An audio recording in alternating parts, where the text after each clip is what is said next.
Ukraine fires missile to destroy Crimea bridge. More than 2,000 Russian soldiers were quarantined.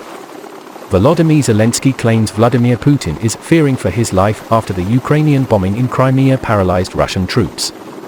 Targets of Putin's armed forces, including military bases, ammunition depots, aircraft and transport facilities, have been blown up in multiple attacks over the past few days.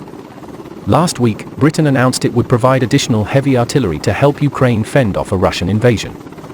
Russia's entire invasion strategy has been undermined following the devastating attack in Crimea, the British Ministry of Defence, MOD, said in a briefing on Tuesday. Part of the intelligence update reads, the current limited effectiveness of the Black Fleet is undermining Russia's overall invasion strategy, in part because the amphibious threat to Odesa is now largely eliminated. This means Ukraine can divert resources to pressure Russian ground forces elsewhere. Ukrainian President Volodymyr Zelensky said in an interview that Putin feared for his life and that his only threat was from Russia. He told the Washington Post, Putin has no fear other than fear for his own life. His life depends on whether he is threatened by the population inside. Nothing threatens him.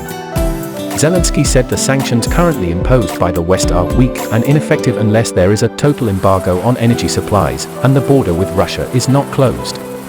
He claims that Putin can only be defeated if the Russian people put enormous pressure on him, as his life has changed significantly due to his isolation from the rest of the world. I've said from the beginning that I think the most important sanctions are closing borders because they are taking someone else's territory, he said.